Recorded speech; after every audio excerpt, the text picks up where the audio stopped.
Hello and welcome to the Scottish Football Show, powered by the Rangers Rabble podcast. It's the Matchday 8 review as we head into what is an exciting international break. I'm joined tonight by Connor at the moment, hoping for a couple more guests maybe as the pod progresses. But Connor, how are we doing? All right? Aye, not bad, aye. Touch wood, we get one or two more people joining us, that would be lovely. But aye, not bad. Looking forward to getting into it, and to be fair, I know it's not everybody's cup of tea, but also looking forward to the international stuff as well this week. So, aye, good stuff. And of course, let's hope the Rangers get a manager and all, but could be a busy time. Oh, absolutely, yes. We will keep our powder dry on the international stuff because we might have something to talk about at the end of this pod, just on something that's coming up maybe later on in the week. But okay, listen, there's only 4 games to discuss. Obviously, Rangers, we don't talk about on this podcast. I must make that clear for anyone just joining. We don't talk about Rangers on this pod, as there's plenty of other Rangers content throughout the back catalogue. And one of the games, Dundee versus Ross County, obviously called off due to inclement weather. So 4 games to go through. I think the only place to start really is the capital, if you'll agree with me there. Hearts v Hibs.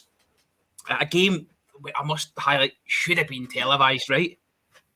Oh, 100%. It's absolutely scandalous. That is the 4th Edinburgh derby in a row that has not been televised. It's a disgrace. You know, the deal we've got is ridiculous, quite frankly. And don't get me wrong, I do think the clubs have some responsibility for it because they did vote for the deal, and part of it, for what I understand, is one of the reasons it didn't get televised is because they've got a quota whereby the deal is they can only visit each ground a certain amount of times in a season, and obviously they'll want to go to Tynecastle mainly for when Celtic and Rangers are going to go there.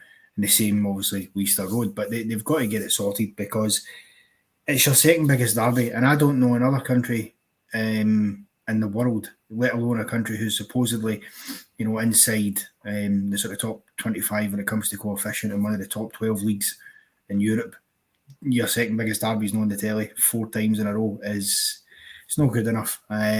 Hopefully, when the next one rolls around after Christmas, somebody will have seen sense because, as we'll touch on when we get into it, it's an absolutely cracking game of football. It did 100%. And the fact it wasn't on, unless, obviously people fortunate enough to see the highlights, but I didn't want to just see 10 minutes of that. I wanted to watch the full 90 minutes because I enjoy an Edinburgh derby, I really do. Only sort of 15, 20,000 inside that ground watching that game live. It's, as you say, scandalous. Okay, then. Alec Lowry starts the game off in fine fettle, and he really had a good impact in this one. He test marshal early doors and then hit the post from 20 yards. The warning signs were there early for Hibs. They were. Certainly was a warning shot. I think the fact it's the ease with which he managed to sort of glide in to that sort of side of the box that should have been the real warning, particularly as we'll touch on with what has happened later on in the game, and they don't heed it. But it was great play for Lowry, and it's a decent save for Marshall. And as you see, that was kind of the first shot across the bow that kind of demonstrated Hearts' intent, because in that first half, Hearts definitely looked the sharper, more intense side. Even for that highlights package, you could see just they were up for it, going for it. Hibs. It took them a while, I think, to get going, and that's certainly defensively anyway. But positives for Lowry, because even from your point of view, obviously as Rangers men, you want to see him do well, like we would any young player. And I thought again he's had an impact on Hearts there positively. And if he keeps developing there, I think we could be seriously getting a really good player back come next season. Barring any injuries or anything happening to him, because he looks in superb form right now. Seems to be a real swagger in his game. I think he hit that shot, then he's sort of geeing up the crowd. He's giving it all of this. So, it's an Alec Lowry that I like, in that kind of form, and hopefully he continues. With yourself, with young players, you get that inconsistency. So it's a loan deal that I think will work out well for Rangers going into next season, hopefully.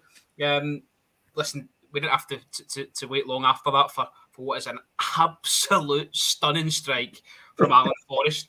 Cuts in from that right-hand side and he just lets loose, Bush, and Hearts have liftoff. Oh, it's It's out of the top drawer and into the top drawer as it happens. No, it was a beautiful goal. I think I heard the guys. I think it was Neil McCann or something. Sports Scene was suggesting that the keeper maybe could have done better. I got to. I don't know. You know, that's spoken like somebody who's not a goalkeeper, because prime Manuel Neuer wouldn't have saved that. It's an absolute belter. He's picked that out into the corner. If you were going to have a go at anybody for Hibs, maybe the defenders, because they don't close him down. They give him the time and space to cut in and get the shot. And clearly he's got that in his locker. I got to be honest with you, I didn't know Alan Forrest had that in his locker. Because the goals I've seen him score, although he's scored some decent goals, tend to be sort of in the box, where he's falling in for a tap in or something. So to produce something like that is, I mean, it's certainly the goal of the weekend, potentially goal of the month, if not goal of the season contender for me. Hearts as well in that first half in complete control, and you know, if we'll go into the second half in a moment, you know, they look like they were getting better and better. We start the second half, they go 2-0 up, touch of fortune with that one. You'd have to agree. Lowry gets the strike away and obviously deflects off Doige, and it'll go down as a Doige own goal. The wee man won't be too bothered because he sort of knee slid into that and dined out on that a wee bit, didn't he? He was claiming it all day long. And is that your dog going absolutely mental in the background there again? I know, I've getting no control over it. I said to my wife yesterday, she told me she was coming back to take the dog out, and I said to her, right, he barked all the way through that podcast, and he's done it again tonight. He's taking the mic. He was sleeping in the bed when I started. Now he's down the stairs getting it Aldi. But aye. So Alec Lowry. Yes, Alec Lowry. Look, there's obviously a bit of luck with the goal. I don't think it's the cleanest strike you'll ever hit, but it comes off Doige and goes in. And it's like we touched on earlier on there, that it's Hibs not heeding the warning from earlier, because it's an identical type of situation that he finds himself in. To the one that that was saved by David Marshall earlier, just on the other side of the box, where he's been able to get in to the inside of that area and get an effort away, without anybody really closing him down. Doige,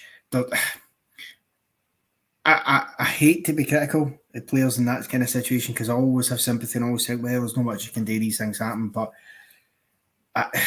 he's just had an absolute squaff at it, and it's just, somehow spun off him and went in the back of the net.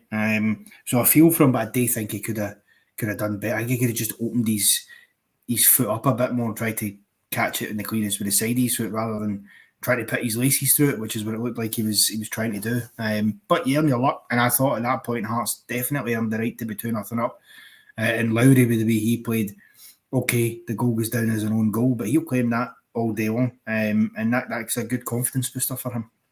And at that point, you thought they're going to be dancing on the streets of Gorgie tonight. But Nick Montgomery seemed to rip strips off of Eli Yuhan, a man we've spoke about week on week, it seems, on this podcast, in terms of his capabilities and what he's actually, the levels that he's actually hitting. A real Jekyll and Hyde player at times. I think he even said after the game himself that he knew he'd had a bad first half.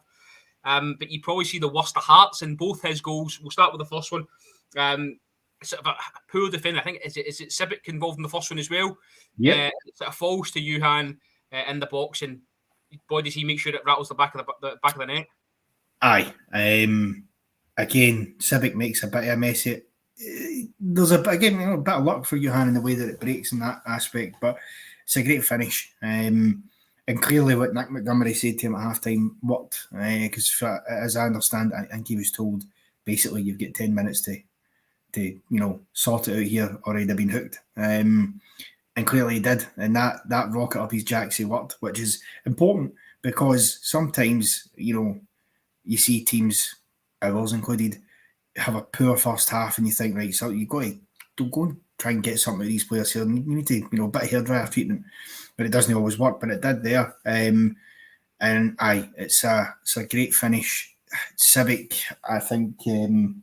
I don't think he'll want to go back and watch that second half performance back again, because it's shocking for him.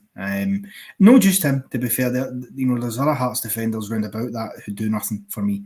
Who almost, as he's coming through, it's like the pattern of as it happens, the Crimson Sea, or the Maroon Sea. But it's, you've got to defend, especially in a situation where you're 2-0 up at home in a derby match. And we all know 2-0, it's one of those leads, it's a strange lead because it's not necessarily as comfortable as you think. You always go, you get a second goal, bit of daylight, but it's a tricky lead to be sat on because it can give you false confidence and thinking that, okay, the game's done. But one goal and all of a sudden you're right back in a scrap, and that's pretty much what happened. Hearts switched off, Johan took advantage and, popped it away brilliantly. Listen, the same could be said again for the second goal because it's more kamikaze defending, Sibic involved at the heart of it, and Johan pounces. Oh, I mean, good God, this is worse. Absolutely, this is worse. I say the other about Doige squaffing at it and stuff like that, but Civic's actually get time to measure and know what he's doing with that ball. He can see it coming to him. Just get rid of it. Just put it. I don't care if you have to put it for a corner, a throw in, whatever. Just get rid of that ball, and he doesn't do it. I don't know what he was trying to do because there's no even, as I say, there's no mitigation for him because there's nobody around him, so there's no reason for him to have panicked or had a lash out at it and just miss hit it. Like, just deal with it. Instead, what he seems to do is play a beautiful ball into the box for Elliot and to actually and finish. It's a great assist. Who knows? Maybe after that, maybe he wants to go to Easter Road and start playing for Hibs after that. But it's terrible defending, and that happening within a minute and a half. And I can only think that maybe because of how quickly after the first goal it was, maybe that was what was replaying in his mind at that point, that the previous mistake he's just made. And that's maybe went through his head, and that's caused the panic, because I can't see any other reason why that mistake would happen. And I mean, Stephen A. Smith must have been spitting feathers in the touchline at that stage. Listen, mentality, as you know, is massive in any derby game, and Toby Sibic's probably had a real shock to the system with 2 errors inside 90 seconds. Hearts do seem to regroup slightly, and they probably had the better chances to win the game. Kai Rose hits the bar, and I thought Benny Beningame with that last chance, if he gets it on target, maybe watch the keeper, he could have a different outcome. Boric has just come onto the game with Marshall looking like a groin injury, I think, maybe perhaps. So they did test him, and Boric seems to, he's effectively kept a clean sheet. Yeah, absolutely. And it's always tough. You're coming on, especially as a keeper, to come on in that situation. You've just get back into a game and all of a sudden you're thrust in. So he's done well enough to keep the clean sheet. If I'm being totally honest, I think Hearts could have tested him a bit more in terms of just the quality of the efforts that they had. Because you say Beningame, for me, he's got to get out on target and force Boric to produce the save. And even obviously, the one that comes off the bar, fair enough, that's a decent effort.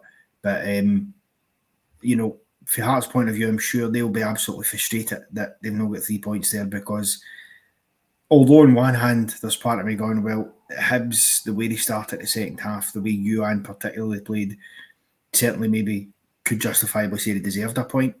Overall, over the piece, Hearts probably edged it and just couldn't get the game put away. In the end, and to be fair, you look at the fact that Hibs themselves had 1 or 2 wee half chances to go and nick it as well, and that would have been a right sickener if they'd been 2 up. So, overall disappointment for Hearts, but it was a great game. And to be honest, I can't think of another derby that's finished in a draw more times than this one over the last few years. And my puff, honestly, the amount of draws, it's unbelievable. But just shows you how close they are. They're neck and neck. There's no real gap between the two. Even when you think, everything's gone with Lee Johnson, surely Hearts are. But when it comes to head-to-head encounters, they're just, there's a fag paper between them. Will Feinstein coming in there, just saying that Benny Beningame seems to cost Hearts goals all the time. I've got to say, until his injury, I thought he was a welcome addition to the Scottish top flight. Maybe since he's come back from his injuries, there was that sort of night in Europe where I thought he looked well off the pace. But obviously, Wolf sounds like he's a Hearts fan. Sounds like he sees them a lot more than I do. Welcome to the podcast, Wolf, and thanks very much for your input. Please hang around. Just on the managers, really, then. So I think we might have touched on what Naismith said, but I'll go through it again. He said sort of 90 seconds cost us. Decision making was poor. Maybe had they not had that moment of madness, they're walking away with all 3 points. Nick Montgomery, on the other hand, he described the fixture as total badness. I think he sort of said that there'd been a few choice words from some supporters behind the dugout aimed at him, which he loved. And sort of said it was a game of two halves. He did say that Hibs dominated the second half. From what I've seen, I would have to slightly disagree. I don't think they dominated as much as Hearts did the first half. No, they didn't. They didn't anywhere near to the degree Hearts did in the first half. I think they were a lot better in the second half. I think they earned their wee bits of luck with some good play that they got, for the 2 goals. But the reality is they were lucky. They benefited for Hearts, as Stevie Naismith said, and I think he pretty much hit the nail on the head. Poor decision making ultimately has cost Hearts 3 points in that game, because it's one thing you make a mistake, and it can happen to anybody. But the most, I can't get my head around why, okay, made a mistake, it's 2-1, just let's reset, let's take a breath, calm down a bit, and try and just keep a bit of the ball. Because obviously they've just scored. So you've got the ball for kick-off anyway. For them to score 90 seconds later, you can't be giving the ball away so quickly and then allowing them up the park, and then it's the next mistake for Civic as well. I just think those aspects, the game management had to be better for Hearts. So I think Naismith's right in. Listen, welcome to the Edinburgh Derby, Nick Montgomery. That is what you get in Scotland. I know that all the talk and headlines always goes to the Old Firm Derby, but that's a lively one as well between their fans. Make no mistake about it. They do not like each other in the east of Scotland. So.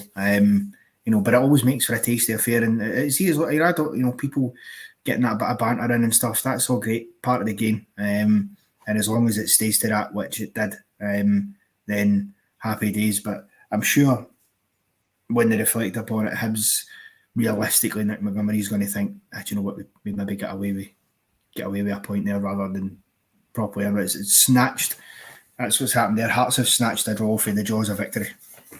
Just before we move on, Wolves come back in with it. It says the worst decision came from Naismith. They took the best player off the park, Alec Lowry, then replaced him with a DM, Beningame, who's just come back from injury. Naismith has to go ASAP. Now, I did sit here on Saturday evening, and there's just a debate about Derek McInnes maybe going there. Do you think Naismith's sort of time has sort of been measured, or do you think Budge is going to give him as much time as he needs? They are sitting 4th in the table. It's not the end of the world. It's not the end of the world. I think, and Wolf obviously knows better than us, being a Gorgie man, but I just think, for me, I've said it before in this pod, I've never been convinced that Stevie Naismith's been the right fit for that job. I just don't.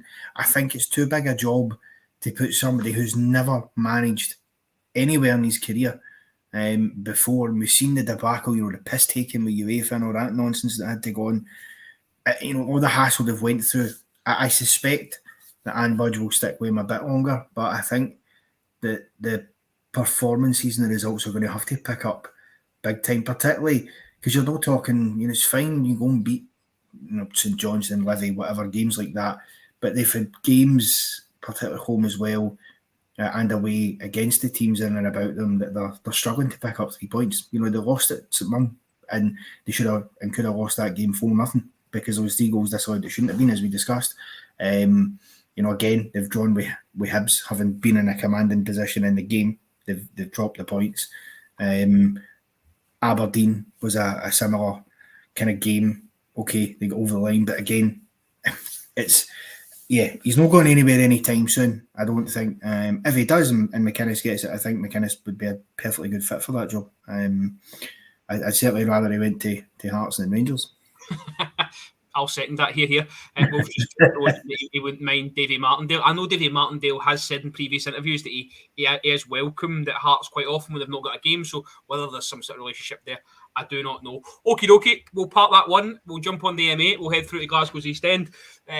Celtic versus Kilmarnock. Where do we start? So I think Louis Palmer gets the Celtic off and running, and when Ellie Chance shoots over the bar, and then a silly, well, I want to call it a skirmish in the part where Rio Hitati just seems to walk through about 3 or 4 Kilmarnock players and then ends up finding the back of the net to make it 1-0. Yeah, I don't know what on earth Kilmarnock were doing. As you say, it was definitely a stramash. I think the thing is, it's so un-Kilmarnock-like because when you think of Kilmarnock, particularly under Derek McInnes, and even going back prior to that under Stevie Clark, they've always been a defensively very solid unit. That you have to work to get your way around. And listen, you get plenty of games where they concede 3 or 4, but usually you're working hard and you're carving those opportunities out. That was just, it was too easy. Hitati walks through. They might as well not have been Kilmarnock players in the park at that time. And to Hitati's credit, it's a great finish, I must admit. Just in off, I think did it come off the post actually? I think it could just shaved off the post before it went in. I might be wrong there, but I think it did. Either way, it's a great finish. It's really controlled. There's a tendency you could have gone through there and just smashed it. It's a measured finish. Yeah, I mean, listen, obviously he was watching Ridvan against Livingston and thought, I'm having a bit of that. But no, listen, I think it's a good finish, but I think from a Kilmarnock point of view, Derek McInnes, as a guy who clearly does like to set up his teams to be really hard to beat, would be furious with that goal. Having said that, as I'm sure we'll come on to later, that they're incredibly unlucky in the game as well. But that was a good opener. If he's furious with the first goal, how is he feeling with the second? Because the goalkeeper has put his centre half in all sorts of trouble with a hospital ball, and then he's sort of jumped on, and Palmer takes a second bite at it and makes it 2-0 with relative ease. Well, you say this, and I agree. The keeper has made an absolute asset, but Rio Hitati is in an offside position. Now, I understand that the rules do say that even if a player's in an offside position, if he's not making an attempt to get the ball and the defending player intentionally plays the ball, then, whatever happens after that, it becomes a new phase of play. Therefore, it would negate the offside. Well, my confusion comes in, the one where I think this is a rule that clearly needs to be looked at because it doesn't make any sense. You cannot tell me that Stuart Findlay's decision-making isn't affected in the slightest by Rio Hitati literally being right next to him. He's about a yard away from him. He's clearly in his eye line. His decision to clear that is affected by that because that's made him rush it and be rash. If Hitati's not there, take Hitati out of the equation. Erase him for that situation. He's got all the time in the world then to clear that ball. Even though it's dreadful for the goalkeeper, ultimately, after the first effort for Palmer, he's got the time that he could have cleared it, put it in the stands, whatever he'd have done with it. He doesn't have that when Hitati's there. And because the play's still going on, he might not even be aware Hitati's offside. So I do think that, for me, the goal, it shouldn't have stood because I think the law is an arse and I think it needs changed. But under the letter of the law, I suppose, technically, they did get it correct. I just think it's a terrible law. The goal itself, I mean, again, as you say, terrible for the keeper. You can't put your defenders in that situation. See if you're unsure. I always say this, and I'm keeping myself. See if you're not sure, if you've not got anybody you can clearly identify in front of you for a short pass, just fucking put it up the park and let them go and compete for it. There's a need in modern day football now to play out for the back. We must play out for the back. And you don't know if the goalkeeper being asked that under no circumstances does he put it up the park. We don't know how they're being asked to play, but Derek McInnes afterwards did bemoan the way they lost the second goal, so that would maybe suggest that he is allowed to just have carte blanche and get up the park needs be. I want to touch on Palmer because Lila Bada was injured at the start of the season. Just before you do, actually, let me ask you: do you think that it should have been ruled out for offside? It's really hard to take off my blue tinted specs, but no, I don't know. I'll have to go with the letter of the law here, and I think it's a goal that stands. I think if anything, Kilmarnock have put themselves in that position, so I would say that the referee done okay there. It is a terrible law, though, is it? No. It does need looking at. It is, yeah, because you get these situations that doesn't help. Obviously, then it sort of muddies the water slightly. But if I'm Kilmarnock, I'm more concerned about the way we've let the goal go rather than the referee's decision. Yeah, no, totally agree. Aye. Sorry, so yeah, just to come back on Palmer, Abada injured start of the season, that position up for grabs, for want of a better phrase. They brought in Yang. He came in sort of early, and then obviously Palmer's come in now. Yang seemed to get the benefit of the doubt. He was sort of given a wee run in the team, but Palmer's has come in and it looks to be that he's taken the jersey with both hands. Yes, he has, much to our chagrin, I must say. I think that's his, just as he was in full flow there, I think that's his internet gone. He will be back with us. He seems to sort out quite quick. But I think what he was going to say is that obviously Rangers had been heavily linked with Louis Palmer in the summer. Michael Beale sort of saying that he had, chased him and he felt maybe that he wasn't the right quality for Rangers at that time. But he's come in then to Celtic and seems to have found a wee bit of form. And he's a player with a bit of pace in him. Seems to like a shot as well. We saw midweek in the Champions League, he'd one ruled off correctly, we must say. However, he does seem to have an eye for goal, Connor.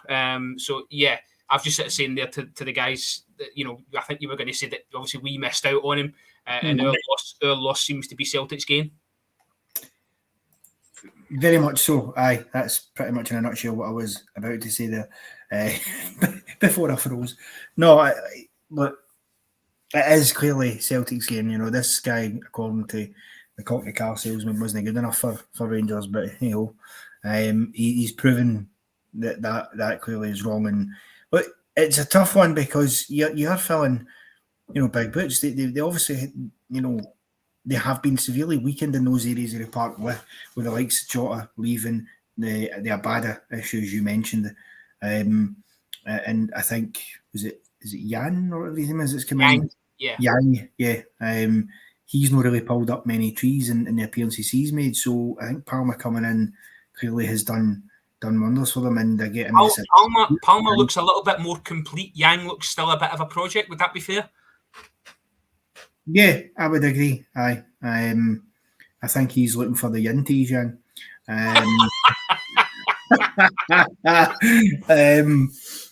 But I think, he's clearly got a great finisher on Palmer because that's a brilliant goal. And as you touched on, the one he get disallowed in the Champions League, it's another brilliant finish, And if Maeda doesn't get the faintest of touches on it, it would have counted or not. So, no, he's coming in and he's doing a pretty good job for them, which is heavily annoying because I just know he's going to score against Rangers, isn't he? So you've said that twice now. You're wishing that on us. You're manifesting that.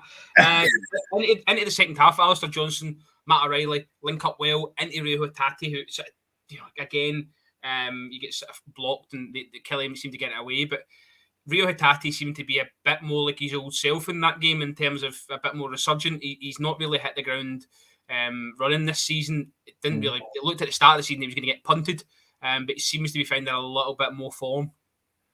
I think the reality for Hatate was he came in to Celtic off the back having played a full season in Japan, and then he came straight in, bang, into that Celtic squad, and he's played quite a lot of games for them. Obviously, he's picked up an injury in amongst there as well, which I think's caused issues, and I think it's just taken a wee bit of time to readjust and settle back in under a new manager as well. We can all see that Brendan Rodgers clearly doesn't play the same way as Ange Postecoglou did with Celtic, because they're nowhere near as quick and as sharp and vibrant in their movement as they were under Ange. Because let's be fair, they were putting teams away before half time in most games under him. They were 3-0 up more times than I can remember at half time. That's not happening under Rodgers. They're being kept in games and being dragged into them. And I think he's obviously stepping up in his form now. Hatate and a couple of other ones are probably no far behind them. We then have the Watson sort of foul on Hatate initially. Penalties given, VAR checked, then no penalty. Did you think Hatate should have been booked there for simulation? Well, you see, I couldn't understand why he wasn't booked for simulation. Yeah, I was scratching my head there. I was expecting the card to come out and never came. Well, you see, what I compare it to, right, and I know we're going to touch on this game later, but in the Motherwell Livingston game, there's a Motherwell player goes down in the box, VAR checks it, the ref comes back and books him for diving. Okay, to me, I look at that and I look at the Italian thing and I go, well, what's the difference? Why is that there isn't any difference. That's and then we get the consistency becomes a problem. And it was a problem without VAR. It's still a problem with VAR. Yeah, it's totally, it's ridiculous. And look, it wouldn't have had much of a bearing, obviously. It would only have been a booking, but it should have been, because it was not a foul. I know that the mitigation was trying to be put forward, and when sports seeing that about, well, it's coming together. He's just put his foot down, the two of them have kicked each other. Bollocks. Absolute bollocks. Watch it. He has stepped in front of the Kilmarnock defender. He stepped in front of him, put his foot down, hoping for the contact. The contact's not came, but he's already decided he's going to go down. And he does, because the only contact I seen for the Kilmarnock boy was outside the box when he, for a millisecond, had a hand on his shoulder. But that hand was gone by the time he got in the box. So he should have been booked for diving. Why wasn't, as you say, it's the levels of inconsistency in this game are unbelievable. We've had this conversation, was it a couple of weeks ago, last week might have been, about other incidents of players being booked for diving and not booked for this, or challenges that are the same challenge but getting different outcomes. It frustrates the life out of you, because you just want consistency across the board. Kilmarnock then get a bit of a lifeline, and I've got to say, it's brilliant play from Vassell on the left-hand side. Johnson is fouling him. I don't care what anyone says. He's got him in some sort of WWE hold, but he doesn't get down, Vassell. He gets himself up and he gets bang at it, finds its way into to Watson, and he gets his first Killie goal by putting it through Hart's legs. Yeah, brilliant goal. Always nice to see Joe Hart getting pegged. I beg your pardon? In the footballing sense, I mean nutmegged, obviously. Jesus, you are bringing the tone of this podcast right down into the gutter here, Robert, honestly. I think it's a great goal, great finish. And I mean, clearly Johnson is fouling himself.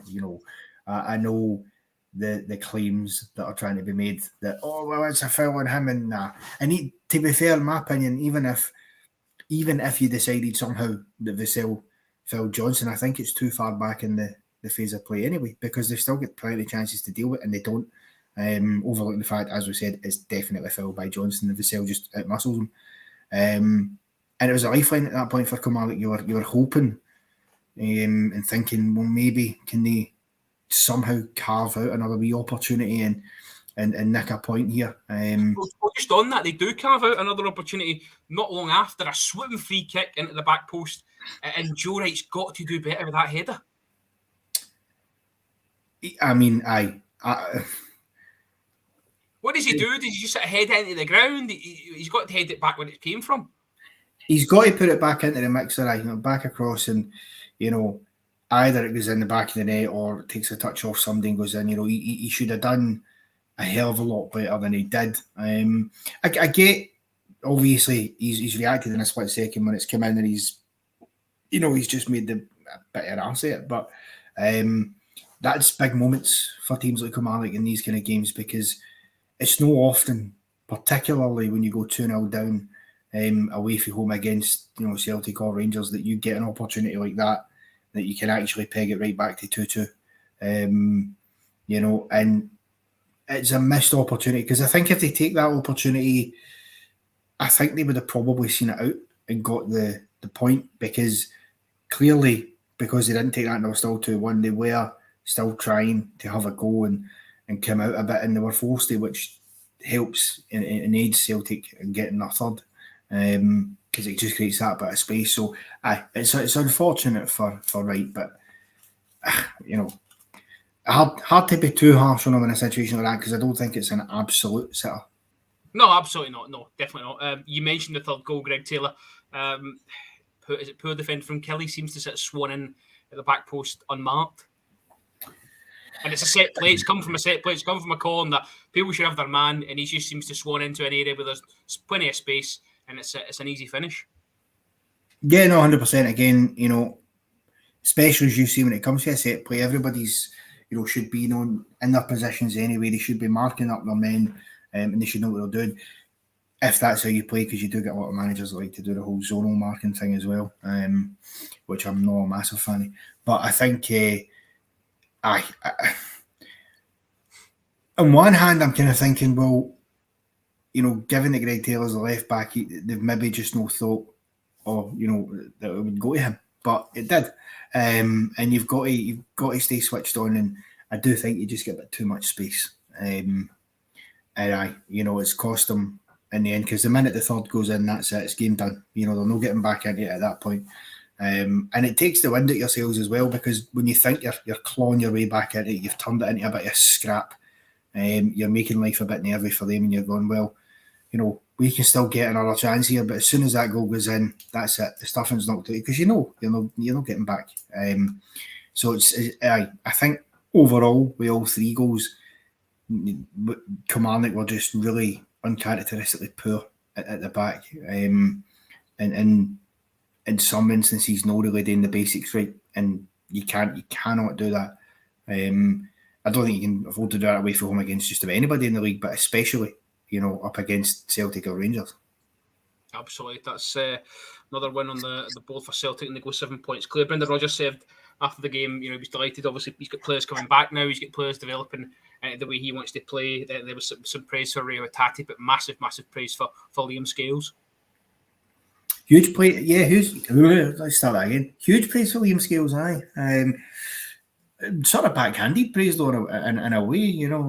He's never been so surprised by a player as a coach. In his career, he said, didn't he? In his career. That's I don't know why. What did he think of him when he was coming in? Oh, I know he must have come in and went, oh, for fuck, this boy's absolutely hopeless.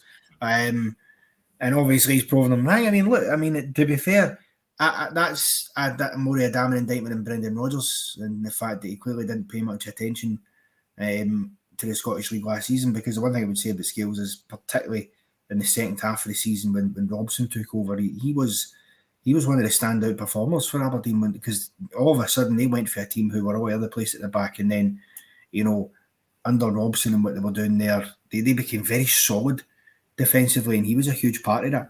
So I'm not surprised that he's put in these performances gone back to Celtic, because he's obviously there to make a point. He didn't get the move permanently to Aberdeen. That fell through for one reason or another, so now it's about staking his claim there, and I think he's doing that. These players, this is the difference for me for a team like Celtic though, because they can say, oh, we've got our injury problems and these issues and that, but they've always got that quality of player they can bring on. Liam Scales, realistically, with a fully fit Celtic squad, would have been their third or fourth choice. Centre back in there, and yet he's still capable of producing performances as he has been there, and the quality he's got, and obviously the one he was brought in for. So when you've got your third or fourth choice doing that, I think you're in a no bad position. It does show you as well that managers do sometimes get it wrong. Derek McInnes, I know we've sort of touched on it. He sort of bemoaned the way they gave away the second goal, and maybe had a little moan at VAR as well. I know we've spoken about it briefly, but he'll be more than disappointed with what you said, just getting the basics wrong. He will be. I think, the dust has settled a bit. I think he went in this morning to Rugby Park, had a look, reviewed over the game, and I think he's usually honest enough, Derek McInnes, and he'll reflect on it, and he'll not be happy that his team have conceded the goals they have, and because it's, as I said, it's basic stuff that they're getting wrong. It's your goalkeeper putting you into bomb scare territory. It's your defenders no putting a fit in when somebody's running through them.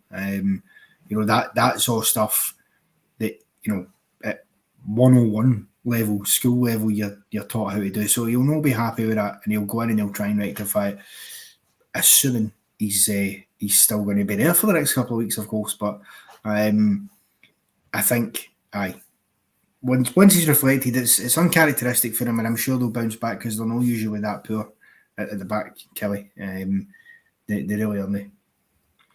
Okay, then we'll leave that there. We'll buzz that back through to the east, and we'll pick up Livy v Motherwell. I know we're going to touch on the predictor just at the end of the pod, but I said I'm not touching Martindale's sides anymore, yada yada. And this happens, so I've got the dreaded commentator's curse, or for want of a better word. Livingston started brightly in this one. It looked like the weather looked atrocious. The rain on the cameraman's lens was my vision for the whole piece. But Mackay on loan from Hibs looked bright on that right hand side. Gets into the box and he manages to find Stephen Kelly, who just couldn't get a shot away with any real conviction. And I think big Bevis McGabby managed to get the block in. Aye.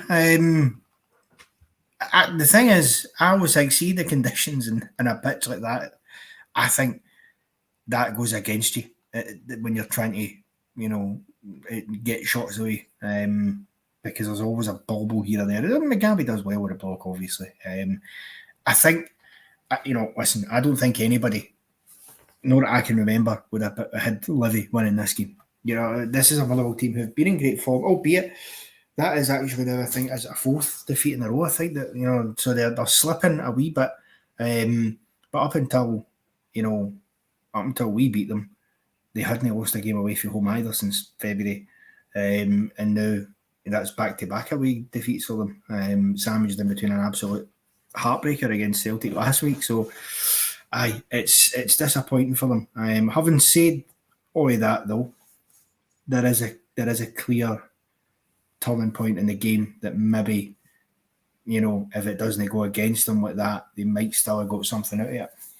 But just before we get to that incident you're speaking of, this is a Motherwell side that I think have been a lot better on the ball.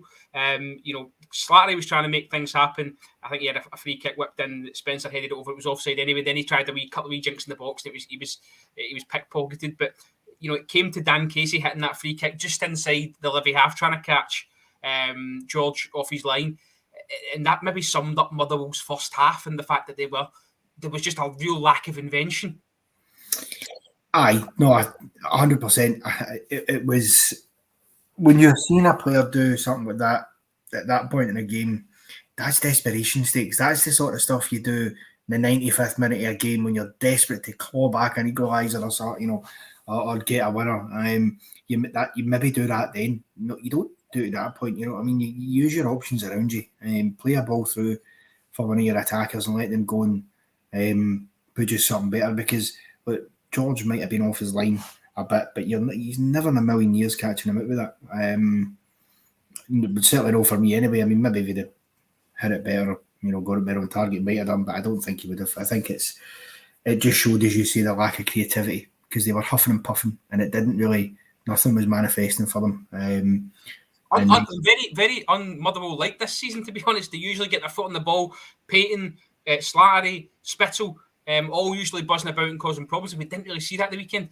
Let's touch on the red card then. I can see you salivating and ready to go with it. Red for you? I must say, it took me a good 3 or 4 watches back to actually see where the contact happened, because it was so faint. It didn't, there was contact, but it was...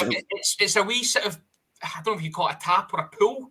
Would you call it? Yeah, it's the way he's looking straight at the opposition player. I think that's what does it. He's almost clever enough to get away with it, because it is so faint, but not quite. It is a red, I think. And is it for being the last man? That's what I couldn't. Was it the last man? Is it denying a goal scoring? He's not denying a goal scoring. He's too far away for the goal. Well, it's got to be for being the last man, because he can't be denying a goal scoring opportunity. As you say, it's too far away for goal. Not to mention the fact, don't get me wrong, you're playing a guessing game, but the Liverpool player has actually taken quite a heavy touch before he's pulled to send it across, and you've got, I can't remember if it was McGabby or something that was tracking back, and Mayweather got onto it anyway. So yeah, the last man, I think, is what it's for, more than denying a goal scoring opportunity. But I think you could see with his reaction, there wasn't much in the way of protesting it. I think it was just kind of, well, I've been caught out, and it's a shame because I don't think he had to do it. I don't think the threat was such that he had to pull him back, because he was on his coattails anyway. If he can keep up the pace with him, he can keep pressure on him. He's got other defenders coming back, and your goalkeeper obviously is always there. He'd have probably come out to it too. So I don't know why he decided to have a wee nibble like he did, but he did, and it was, I think it was really costly. Because to be perfectly honest with you, we're having the chat about Motherwell, I don't think Livingston were particularly pulling up any trees until Motherwell went down to 10 men. Yeah, absolutely. No, I agree with you. It's a harsh lesson for the young man, and one he'll have to take on the chin. I'm sure Stuart Kettle will have a chat with him about that, because they're going to miss him now for a couple of games. So in the second half, and it's Dan Mackay again on that right hand side. Some good work into the box and fizzes it across, and Anderson with a tidy wee finishing. And Bruce Anderson is becoming quite an important player for Livingston now. He's a key player for them. He's so important for them because he seems to be their main goal threat. I know they've got the big lad Nubley, but he's not really, I've got to be honest with you, I think he's been fairly dreadful at times in some games. He had his moment in the sun at the start of last season when he scored against Rangers, and since then I've not seen him do much. So Bruce Anderson is the key for them. And to be fair, I think he's a player who I think he was unlucky up at Aberdeen. Bruce Anderson, I thought he could have had a more time there to kind of make impact. Didn't, obviously, but Livy have picked up a really decent player for their level there, I think. Listen, 100%. He's brilliant for their level. Oh, aye, absolutely. And the thing is, he's the kind of player which, more importantly for Livy and their prospects remaining in the division, he will get them, 10, 15 goals a season. And I think that's your key, because you're looking at other teams now and you go, well, is there anybody there in the teams that will get you that? Like St Johnstone, for example, do they have anybody that will get them that? I'm not so sure. Even with Dundee and that as well. So that's what they'll be looking at. And I think if they can keep him fully fit and he keeps firing the way he has been, because it's no, I'd love to know what his conversion rate is, because it doesn't seem to take him many chances to put the ball in the back of the net when they fought him. Well, he's done 6 goals already, so your shout for 10, 15 goals isn't bad. Penrice then bulldozed in the box by Big Bevis McGabby. Penalty given.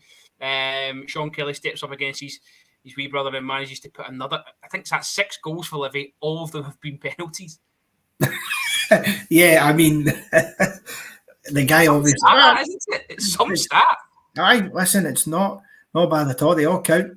He'll no give 2 hoots, whether it's penalties or not, they're all goals. I thought it's a great penalty. He's obviously, he's sold his younger brother a dummy there. I'm sure Liam would have been desperate to save his big brother to put his nose at a joint, but just couldn't pull it off. And at that point, again, it's Motherwell shooting themselves in the foot.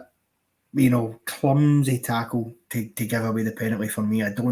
Again, more understandable than the red card, I think, given the position of the pitch it's in. But again, I don't think it necessarily had to happen either. The tackle, I think they've just panicked a wee bit, and it's cost them that wee bit of decision making. And it's so surprising because of how well they've been going that they're putting themselves in that sort of situation in the game, because I don't think they had to be.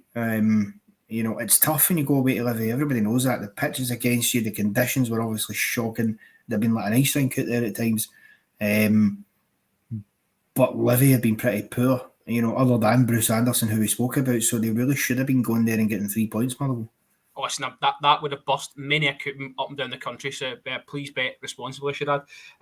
It's a damning indictment, really, for Motherwell that I'm pulling out this Ollie Shaw chance. It was offside anyway, but they just created nothing in the forward areas. No, it was absolutely, I don't know what was going on for them in those forward areas. I really don't. That your best chance was offside. I mean, it just that's all I could fathom out of it. It's all we could do. There was just nothing, absolutely nothing for them. And it's frustrating because, again, you've got to have a goal at teams like Livingston. And come on, that's not a defence that's, absolutely brilliant or anything like that. It's a defence that's there to be got at, and they just didn't do it. I understand when you go down to 10 men a bit more, because you're not going to have as many chances, but even down to 10 men, you can still carve out opportunities. Because let's be honest, when they went to 10 men, Livy didn't put them to the sword. They didn't put the game away for a long time. They were still in that, and if they had gone taken an opportunity or two or created something. I mean, I think I seen their expected goal tally was ranked rotten as well for the game. That's how poor they were. But it's surprising, but I think maybe to give Kettlewell the benefit of the doubt, because I think he's done a great job. I think just chalk that up to a bad day at the office. We are the people there saying Big Newbley and Big McGabby off Motherwell would be good players for Rangers. They're not going to get bullied like our players. Simple yes or no for that? No. No, it's a no from me as well. Sorry. Okay, just to finish up, the VAR, the reversing the penalty, Wee Holty was clipped by Ghent. It's the right award, and that's the way VAR should be used. Yeah, well, we mentioned it earlier with the Hatate one. That's absolutely the correct application of VAR. Definitely a booking, because it's an absolute dive. It's it's desperate. As you say, they've not created anything. They'll just try to get something. Get a penalty. Bug it. We'll try and win it. And that's what's happened there. And he's just threw himself to the ground, and he's rightly been booked. And we don't need to cover all ground with the consistency issue, but at least I think, as you say, that's what we need VAR for. That's what it's there to do, to rectify a mistake like that. Which, to be honest with you, given where the referee was, I think it's actually a stinking mistake anyway. If was it Don Robertson? I think I don't know how he's not seen it. On you hand out praise. Don't start going negative on me. David Martindale praised the fact that he'd got a clean sheet. He found that pleasing, and he said that obviously he got his game plan spot on. I don't know if you saw the scenes of sort of the way he celebrated the second goal going in, but I think two things there. One is obviously they needed a win for quite some time, and it's who they beat. Motherwell have come there as favourites. Aye, they have. I think I don't know. David Martindale was saying that they've obviously had the game plan and it's went to a degree, but there's no way his game plan could have included Motherwell down to 10 men. That obviously helps him big time. But it's an important 3 points for Livingston against a team that have been firing pretty admirably, I must say. And I think that maybe he'll look at that as that a spark? Can that kick him on and when they come off the international break? Because it's always better to go into an international break off the back of a positive result that you can build on, and you can keep that momentum and mentality going about the camp, and then take on for it. I don't even know who they're playing next, but that'll be his focus, because I still think they're going to have a struggle this season. Livy, I think it's them and St Johnstone for the automatic drop for me. Well, they're up into sixth. They're in the top half after picking up 3 points, level on points actually with Motherwell. So you might be eating humble pie come the end of the season, Connor. We've seen how your predictions are panning out already. We'll come to that. Aye, well, this is true. I'll be in the relegation battle at the end of the season, to be fair. Going. Okay, last game on the card was up at Pittodrie. It was the last game of the weekend. Arguably, probably result of the weekend in terms of what St Johnstone managed to do. They started okay, St Johnstone, I must say. Jeff got threatened early, and Kucheravi, a player who I'm liking the more I'm seeing, was involved. What did you think to St Johnstone starting this one? Yeah, I actually thought it was a positive start for St Johnstone, I must admit. I think they attacked it in a way that I expect a team to go and, you're playing a team who's played in Europe, all those exertions, and there was some battered and bruised bodies out there. I mean, Big Jensen had the old headband, Terry Butcher look. So it was the right manner to approach the game. And again, it's one of the ones, if they had a bit more quality up front, St Johnstone, they would be so much better after where they're running. Because I genuinely think that's the biggest thing they're lacking for me. They have some good play in the middle of the park, the midfield areas. Excuse me, but then when they get to that final third, they just don't have anything there. I mean, okay, you've got Chris Kane and Stevie May, but these are guys who are well past their best. I mean, I hate to sound overly harsh, but quite frankly, Stevie May should be playing in the Championship now. He's not fit for the Premier League anymore. And I hate saying that, because I used to like him. I thought he was a great cracking player. particularly his first spell round at St Johnstone, hence why he got moved down south. But that's the problem, because they I thought were the better team in the game, certainly for the first half, maybe the first half that the Jordan spoke here anyway. Let's talk about the Considine forgetting which side he was on when he returned to put on his own net. Again, though, VAR comes in, gets the offside call correct, and as you say, I've got to say it myself as well. We've highlighted a couple of correct decisions for VAR this weekend, so maybe they are getting more right than wrong. Well, this weekend they've had a good weekend. I think absolutely they've got the correct decisions. I think this one, it's actually a really good header for Andy Considine if he was in the attacking side. What a header! I think, as you say, I think he did forget he wasn't in a red jersey anymore. Which, conversely, I'm sure the Aberdeen faithful at that moment in time wished he was, because if he had been, the goal would have stood, because he'd have been onside. But I think it's correct. I think Duke's obviously interfered. There's no doubt about it. He's in the way. He has made an attempt for the ball, and that's obviously what's created the offside. I must admit, at first I was slightly confused because I didn't fully see what had happened, and when they showed that, I wasn't 100% certain he was off. But sending the ref to the monitor was key in it, because it was about because this is where I got confused, and since I've been corrected, he went to the monitor not to check if he was offside, because that's decided by the lines automatically. And we've lost Con up there briefly. Okay, then I'll just sort of move on to just some chances for Aberdeen, really. So, you had late chances for Majowski. Conor Barron, who actually had a not bad game for Majowski, and he managed to blaze over. And Majowski also had a deflected sort of overhead kick chance, we'll call it, later on in the half. Duke went from close range as well. Mitov managed to get the save in. But overall, it'll be a frustrating afternoon for Barry Robson in the game, where he probably hoped he could have gone and picked up another 3 points. Stephen McLean still searching for his first win of the season. Defiant in his post-match. Saying he was happy with the point. They were better in the first half, and his team are getting there, and he's confident they will start winning games. Connor's back with us now there. I'm just saying there that Stevie McLean in his post-match saying that he's confident that St Johnstone will start winning games now. Is that something you can see transpiring? No, unless they find somebody who can score them goals. No, as I said there, that's their biggest problem is the goal scoring. They just don't have somebody to get them the goals they need. And I think they've got. Would you agree they've got the creation though? Because I think Graham Carey seems to be getting balls into the box willy nilly. 100%, absolutely. They've got the creation in spades.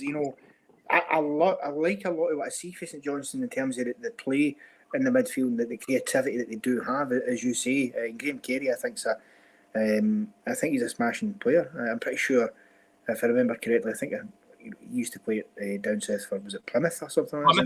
Yeah. One of the clubs he was at, yeah. One of the clubs he's out. So a bit of a journeyman in that league, and he's done well. So. But it's the final part of it, is just the end product. And that's that. To me, I'm surprised that in the summer there, that they didn't really address it, because I don't see a reason why they couldn't have got Stevie May or Chris Kane or whatever off the books and brought somebody else in. I mean, we were just talking about Bruce Anderson, for example. I'm sure he'd have done a job. But that's clearly the next. Even with striking options like Aberdeen, Majowski, Duke, you can have afternoons where they just don't find the back of the net. Yeah, I'd agree with that. I think on their point of view, that happens to any team. That was one of those games where I just think the weather was a bit crap, and Aberdeen were knackered, St Johnstone are okay, and ultimately it was very 0-0 in the end, because the chances weren't pouring in from either side. I thought to be fair, Aberdeen had one or two moments. There was the ball through towards the end, and what was his name? The big Aberdeen boy that was making his debut almost gets his head onto it, but it goes safely into the keeper's arms. I think if he gets a nick on that, he probably sends it into the back of the net and wins it in the last minutes of the game. So, but other than that, there was nothing majorly clear cut. And as you say, that happens. No matter who your strikers are, that happens. Okay, we'll wrap up there because I've got a dog going daft again just at the right time. Before we finish up on match day 8, I'm going to just roll along the predictor standings. Kerr is marching on with 16 points. James is slowly in behind with 15. Lewis on 14. Ian on 9. It's almost two little mini leagues developing now. Myself on 7, Connor on 6, and David on 5. Look, we've got a top 3, and then the rest are just scrapping it out. Aye, scrapping it out. We'll say that, shall we? I think I preferred the first table that you had up where I was above Ian as well. But, anyway,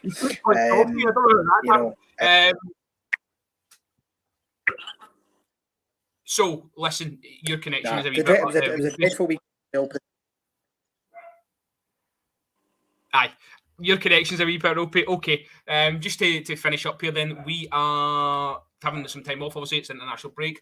There may be something in the pipeline. Me and Connor have been discussing regarding a bit of a Scotland preview on Thursday, but we'll keep you posted there. The chaps are following us tonight at 7:30.